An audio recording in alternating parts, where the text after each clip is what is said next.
Hello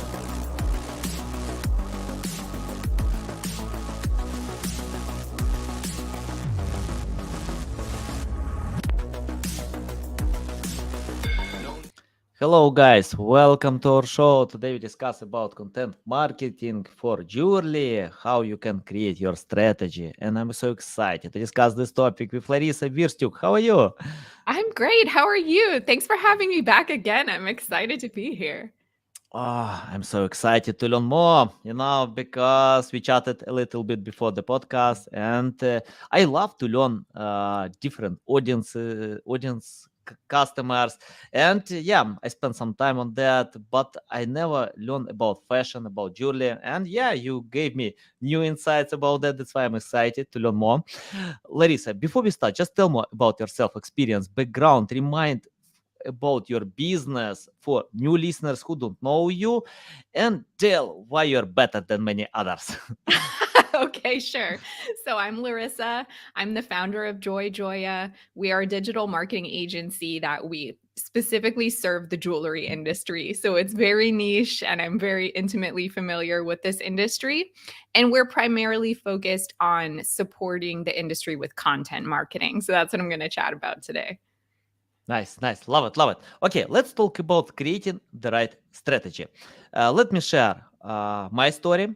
Many years ago, like 12 years ago, I started my digital marketing journey.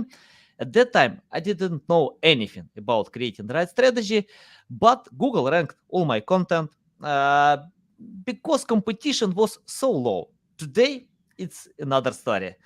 Everyone is online, all companies are online, and we need to compete with each other. It's hard to create content that will win engagement. Can you tell how to create the right strategy? Because I see the trap when companies check out Ahrefs, SEMrush, other great tools, see this high volume, can feel, wow, I want this content, I want this traffic, but it doesn't mean that you can sell by having this traffic because you need to compete with other big brands.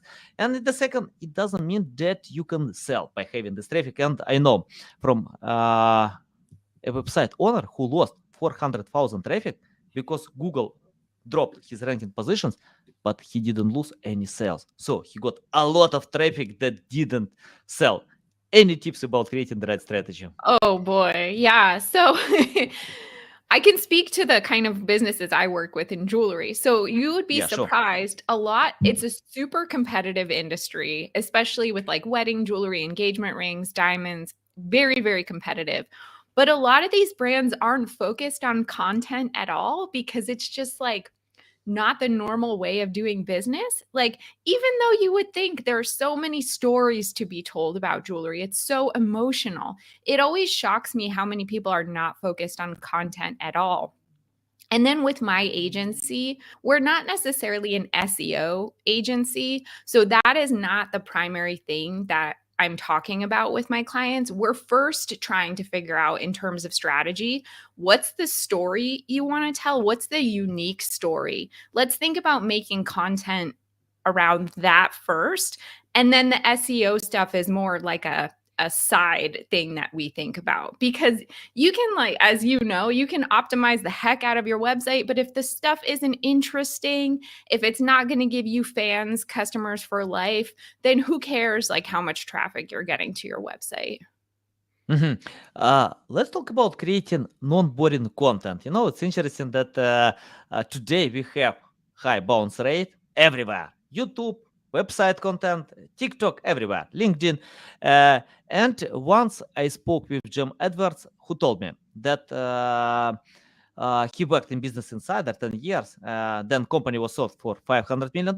But he told me that their success depends on creating non-boring content.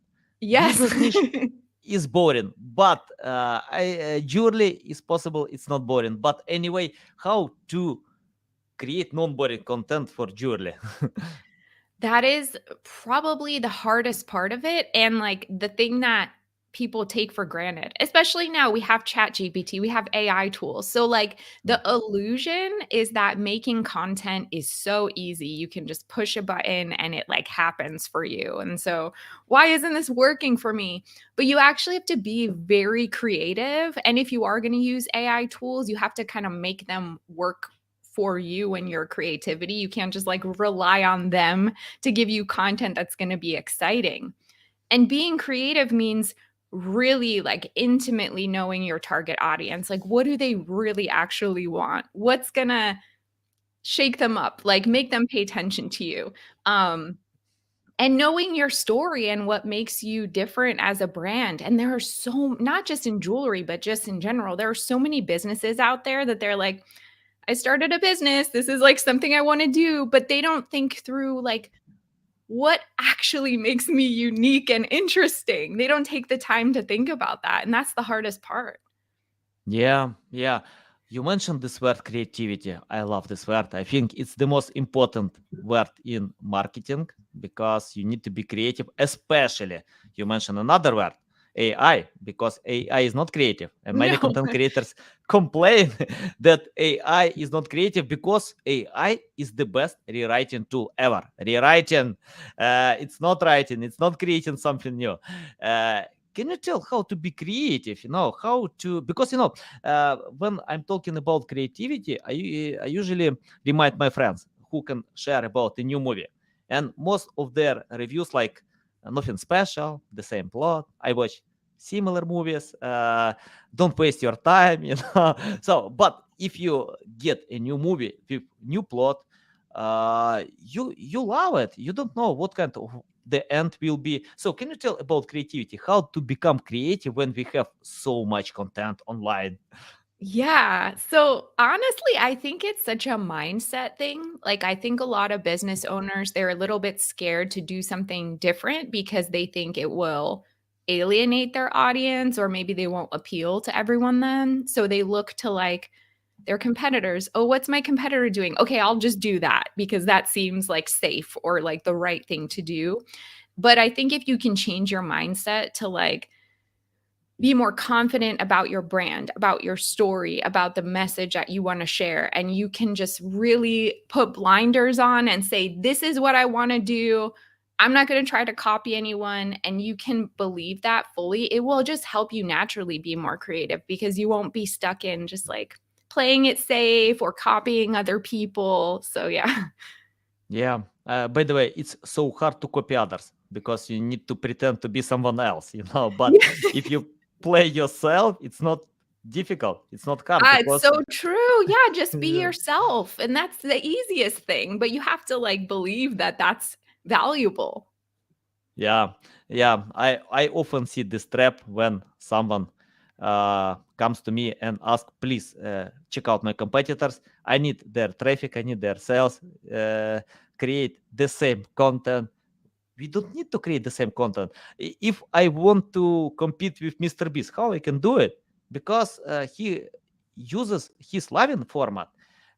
He plays with that. He got experience, and I see the trap when people are trying to create TikTok videos without enjoying the process. You need to enjoy creating these short videos. Yeah, It's so true. Yeah, because yeah. your customers are gonna see through that. If you're not having fun, like, they're not stupid, they're gonna notice that. If you're having fun, loving it, being creative, being yourself, people will respond to that. Yeah. Okay, let's talk about finding the right channel. Jewelry customers, what channels they like? Yeah. Well, usually with content, I like to have people start with their website and kind of build like Mhm. the pillars there. So whether that's blog posts or style guides and tips or like ebooks, really building out the website content.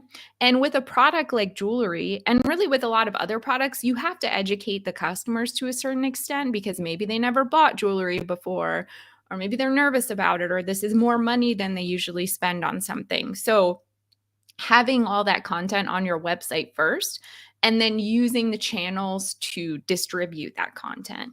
And for jewelry, I would say definitely email marketing, huge. Um, SMS, if that makes sense for your target audience, and then social media platforms, Instagram, Pinterest, TikTok, even Facebook sometimes.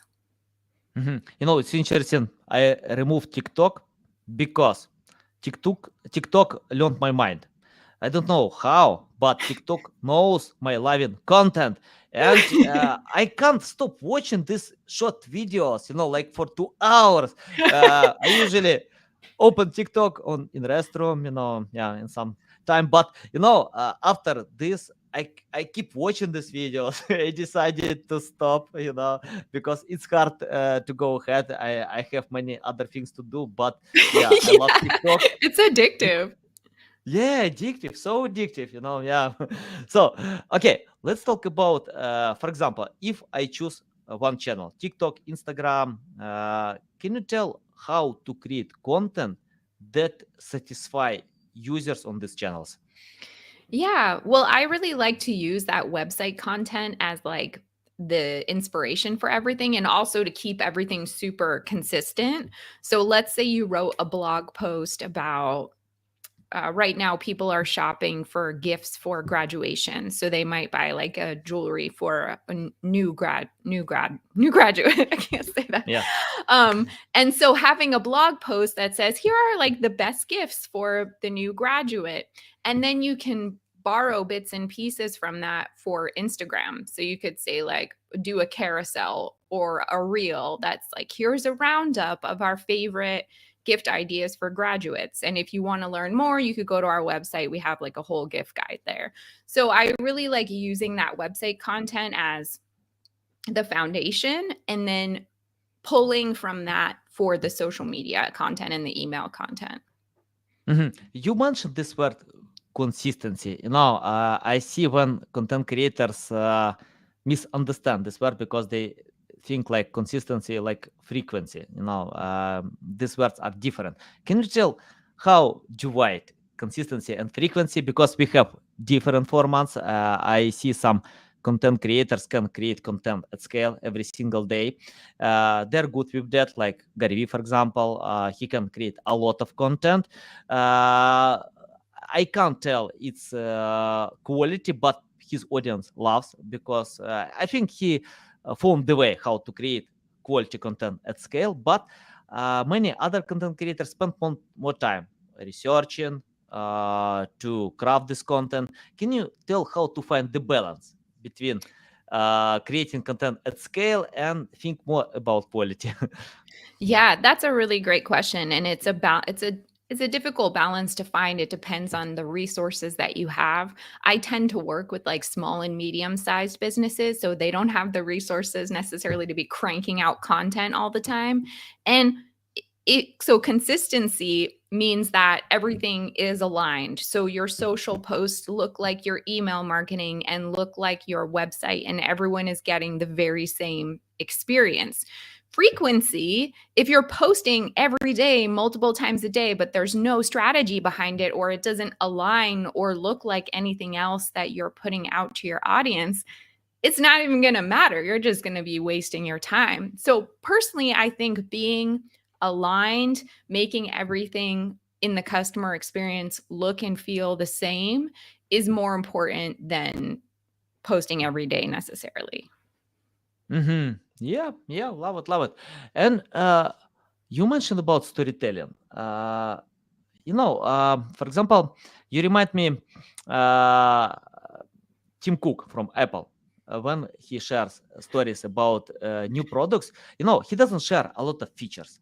He doesn't share that this product has, I don't know, some features that many other products might have. For example, Apple Watch. Yeah.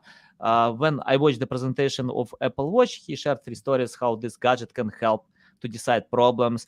And when Steve Jobs created iPod, he didn't share that this gadget has 10 gigabyte of memory. He shared that 1,000 songs in your pocket. So it creates the feeling of owning something, some product. Can you tell about how to craft the stories? I mean, like to create the feeling because after watching Apple presentations, I want to have it. I want to take this gadget. I want to use it because I know this gadget can help me, can simplify my life, can decide my problems. Can you tell how to create such feeling? Yeah, what you said is so smart. It just makes me think of the customer journey and how there are different stages to that.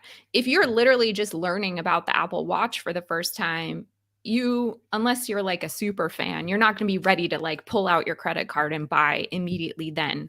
At that first stage, you kind of just want to get like emotionally like swept up in how cool it is, and you don't need to know the features. You just need that initial interest and feeling.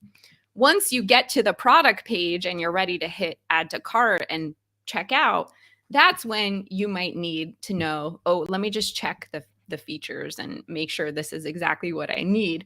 But in that beginning interest stage, you don't need the whole bulleted list of all the product features.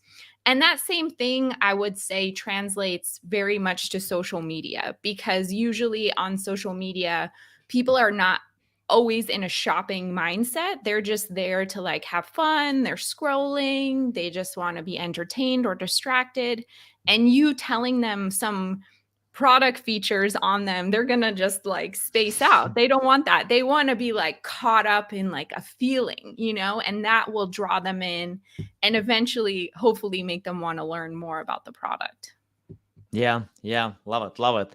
And you mentioned about sales funnel, and I see when content creators take some topics that are not related to their customers. For example, if I take SEO, in the first stage, it's hard. It's really hard to get this keyword because many big companies in the top 10 results, I don't know, like SEMrush, Ahrefs. If you are talking about weight loss, I remember one client told me, I want to rank weight loss in the top 10. Man, in the top 10 billion-dollar companies, this industry brings a lot of money. So I have no idea how to do it with limited resources. It's impossible. No, I think everything possible, but it's so extremely hard.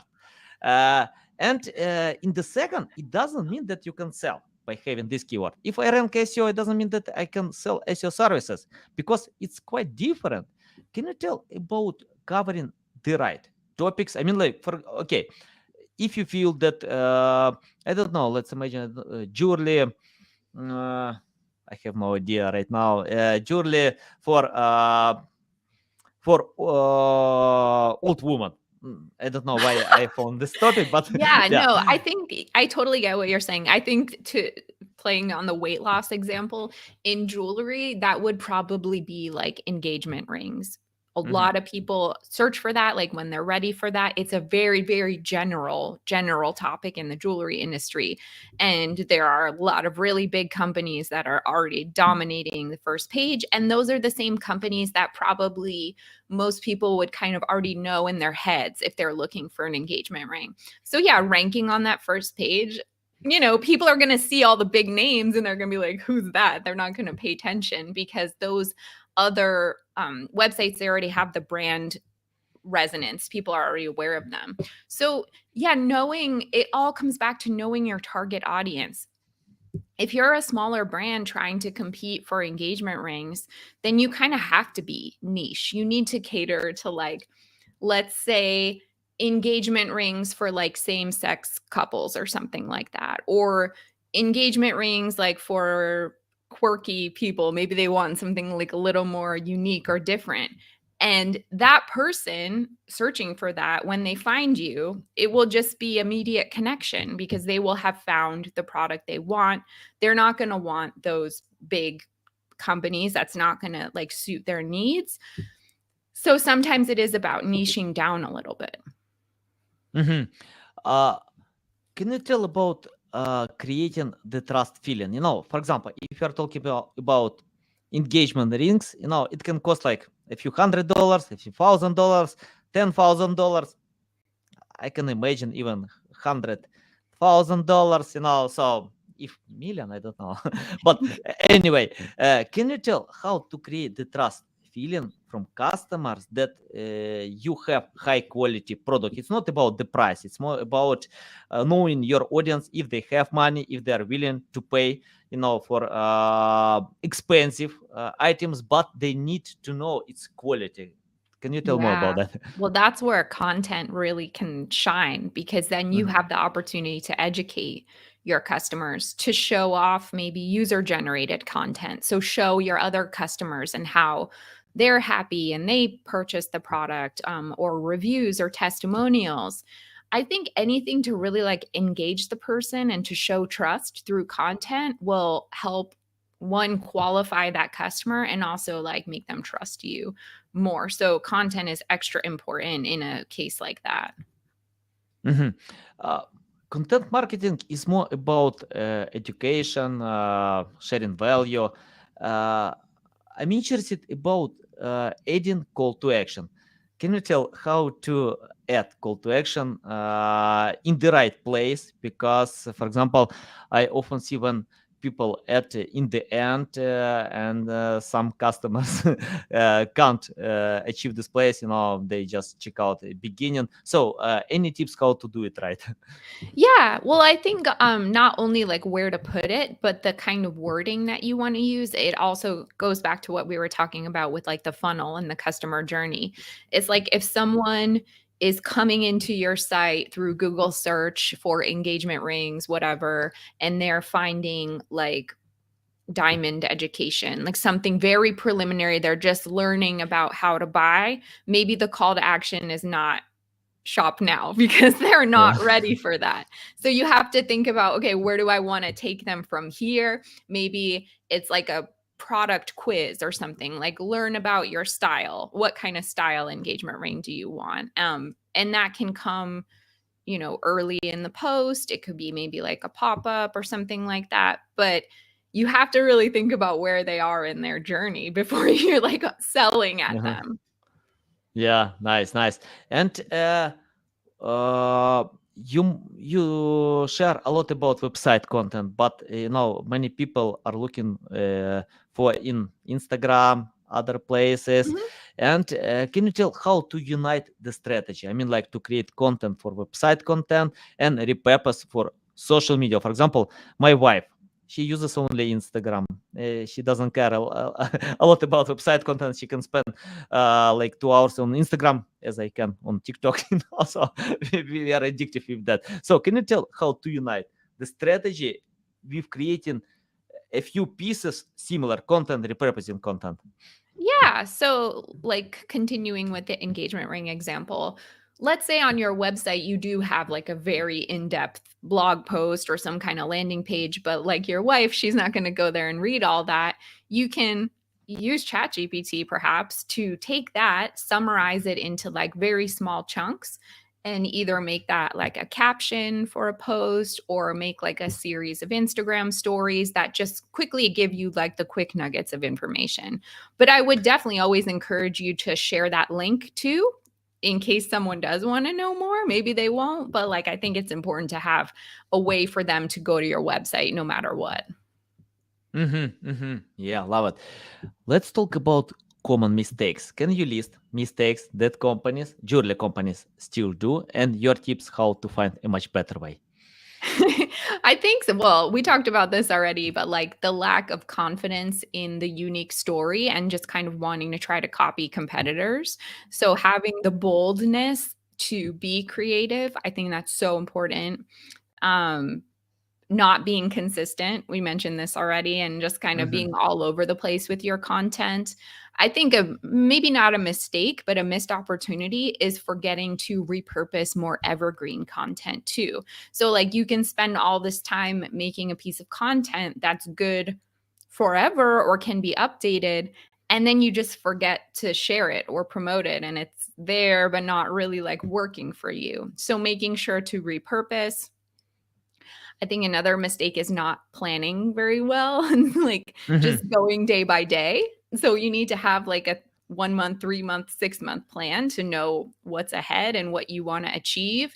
And then also making sure you have ways to measure the content to see like how can it be better and what can you change and what can you do more of? So, yeah, those are some common mistakes. Yeah, love it, love it. And how to create priorities, because I see when companies have a list of topics, but it's hard to create high quality content for all topics. For example, if you find 100 topics but have limited resources, I usually have two hands, so it's hard to find time to type all these words to unite them. So can you tell about choosing the right priorities? That's always hard for everyone, but I find with my clients, I mean, this is not true with all product businesses, but usually in jewelry, they like release collections or they release new products, whether that's once a month or once a season. So we try our best to align the content with like whatever new thing is coming out. And that doesn't mean it has to be time sensitive, but maybe we think of something similar that can be more evergreen, but it matches like the way the products are being launched or introduced. That way we know we can always be using that content to help support sales as well. Mhm. Larissa, I want to ask you about hiring copywriters, because it's a big issue for my clients. I often get this question, how to find the right copywriters. Many years ago, I had a team of copywriters who wrote about anything. I gave them topics: weight loss, jewelry, finance, anything. They wrote, Google ranked, we got traffic. But today it's another story because of competition, and it's hard to find writers who can create high quality content. So can you tell your methods of hiring copywriters? Do you have them in your team or you outsource them? Any tips about that? It's so hard to find good copywriters. Yeah. I've had the best luck on Upwork finding people, but also I've tried people who just didn't work out. And sometimes you just have to test people. I think if you're posting on Upwork to look for someone, make sure that they have written for your niche or the type of industry that you're in. I Yeah. think, yeah, it's true. There are probably people who can be versatile and they can write whatever, but you'll have better luck if they have samples that they've written in your industry or niche. Um, I don't have any good tips. I would say don't be cheap about it because you Yeah. get what you pay for with content. And I think unfortunately, a lot of business owners who personally have never created content, they don't super value it, so they don't they think it should just be cheap and, "Hey, now AI can do it, so why not?" But really, you get what you pay for, and you will see that in the result and wonder why it's so bad when you were Yeah. cheap about it. Guys, ChatGPT has plus 100 million users. If you generate content, you can imagine all of them can generate this content as well. So, Yeah. and most of them do it. Most of them do it. But, Yeah, uh, definitely. and I cooperate with great writers who can write for Forbes, Investopedia, and all of them use ChatGPT. All of them, but they use it smart. It's not like to overuse. For example, if I use prompt like how to play guitar, how to lose weight, how to buy jewelry. No, it's so generic. It's so generic. You can get information that others can find in the top 10 on Google, on Bing, any other places. But if people, by the way, I'm looking on Upwork as well, but I usually search for writers who have experience of creating content. For example, if I see they write for other great places, I check out if their publications have traffic, then I reach out to them, cooperate with them, and yeah, that way it works. But if you search on Upwork, ask them what topics they can write. If they tell you I can write about anything, No, that's keep a them. bad sign. Yeah, never cooperate with such people. Yeah. Uh, Larissa, I wanna ask about your unique selling proposition.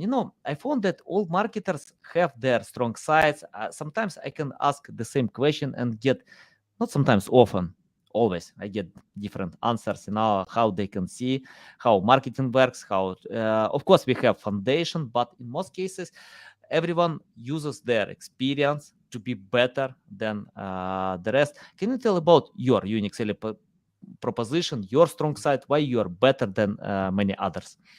Yeah. So I think the reason why my clients resonate with me and kind of my selling proposition is many of these businesses have wasted so much money on poor ad strategies, like vanity public relations, just things that are not sustainable long-term business growth.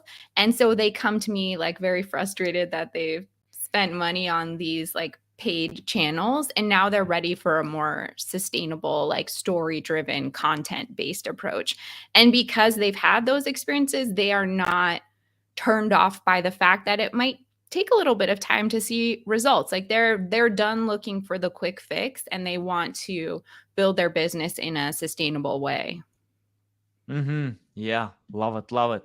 And can you tell about your methods to transfer data to your customers? Let me clarify about that. For example, I found on Twitter when marketers complain that clients usually implement 40% of all recommendations. For example, if someone pays you like, I don't know, like $10,000, yeah, 6,000 of them are wasted because they have no time to implement, to use these recommendations. And I found that many marketers try to simplify the experience by cooperating with clients because some big companies have different departments, decision makers. So can you tell how to tell your customers about importance of creating high quality content in jewelry field to stick with that? Your methods of transferring data. It can be really hard depending on the client because, as you said, there are different departments involved. Everyone has different opinions. In some companies, there's no one really managing those opinions. So someone could just be like, I think it should be like this without any data really behind it. So my job is to make sure that as best as I can, every decision is being driven by data and that it can be measured rather than like everyone just throwing ideas at the wall. And that way we can really prioritize and make sure, even if we don't do 100% of the recommendations I make, at least we're focusing on the ones that are going to hopefully have the most impact. Yeah, nice, nice. Priorities. Love it, love it. And Laryssa, I opened your LinkedIn profile because I love opening LinkedIn profiles. And I see this red book, red cover, Jewelry Marketing Joy. Can you tell me about this book? Yeah. Because I have a huge list of books that I need to read. I have no time to read a teeny percent of great books, but I love the strong reason from book offers who can give me benefits. What kind of benefits can I get by reading book? And tell for my audience what kind of benefits they can get by reading your book. Yeah, so this book, it was specifically written for jewelry business owners. I think people who are newer to marketing or maybe newer to the industry. But I really think anyone that has a product-based business, especially with e-commerce, could get like a foundation of marketing. So it's certainly not for an experienced marketer. They're not going to learn anything new, but for someone who really wants a great overview of all the ways to market an e-commerce business, that's really what the book is meant to do. Nice, guys. I'll submit the link to this book in the description below. So if you work on this niche, you must read this book. Yeah. Okay. uh, Laryssa, I want to ask you about ChatGPT because, that was simple to ignore, hard today, impossible tomorrow. When we had the first episode, we didn't discuss about AI today. Yeah, I think everyone thinks how to implement AI. And can you tell your methods of using ChatGPT, not overusing? Because, when content creators overuse, they create generic information. Tell your methods how to use it smart. Totally. Well, I think it's the best when you come to it with a strong vision. You already know what you want to make. If you come to it without knowing what you want to make, it will be hard to get like a good output from it. I mean, certainly you could come to it to help you brainstorm and get those initial ideas, but you really need to be the one with the creative vision and then use ChatGPT as a tool to like maybe expand upon some of your ideas or just see new perspectives that maybe you hadn't thought of before. But ultimately, you need to be the one in charge. You can't just like put it off on ChatGPT to like make it happen. Yeah, nice. And I wanna ask the question that I asked in the first episode, but I have new listeners, and they're looking for ways how to learn from scratch.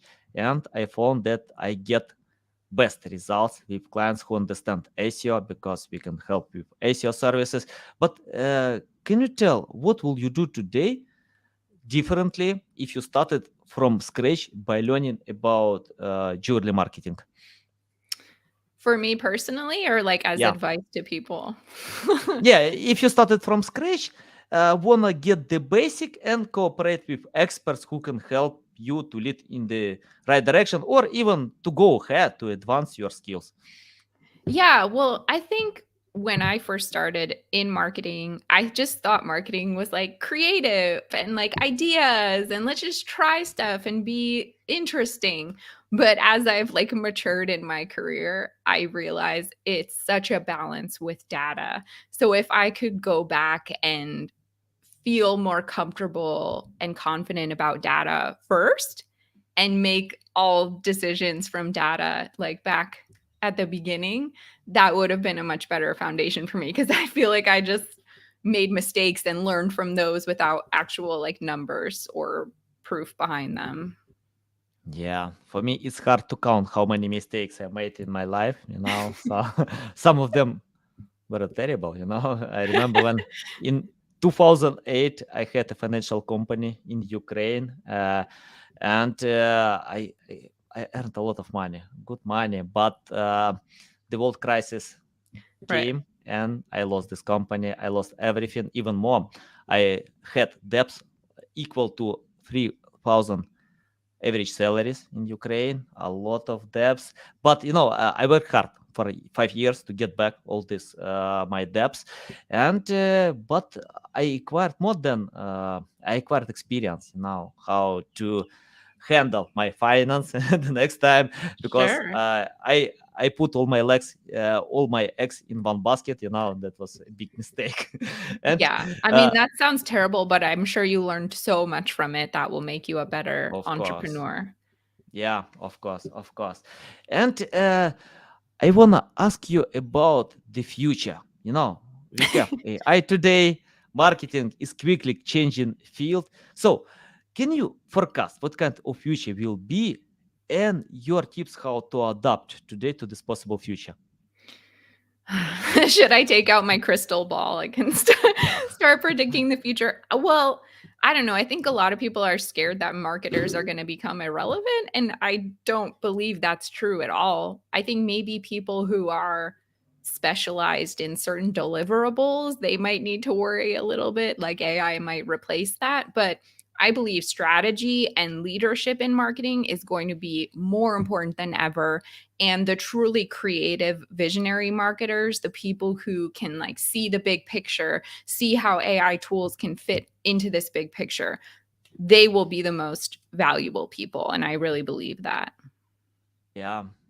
I think you know it's important to adapt AI to anything what you do because it's the same like I don't know when people got the first tractor, you know, so farmers got the feeling they can lose their jobs, but they adapted to drive this tractor, and in the future we will have prompt specialists who can create prompts, who can edit results. Yeah, we need to write, but we need to adapt to this technology because in the future, if you don't drive the tractor, then you can't compete with someone who can, So I think Yeah. Shaul can help you. Yeah, Laryssa, it's a big pleasure to get again on my show to learn from you. You always so kind to share this valuable insights. Tell our audience the best way how to keep learning from you, how to reach out to you, how to follow you, how to have the same smile that you have. Oh, yes. Thanks for having me. This was super fun. You can go to joyjoya.com. That's my website. I also have a podcast. If you search Joy Joya, you'll find it. It's on YouTube. If you search that, you'll find it. And I just talk more about all of this stuff. So if you liked it, you'll get much more of it. Nice, guys. You can find the links to Laryssa Wirstiuk in the description below. Listen us on Apple, Google, Spotify. Thanks again for your time. Love it. So valuable. Welcome back anytime to share more value. I love it, guys. You need to follow Laryssa because you can see a lot of value. Okay, love you. See you.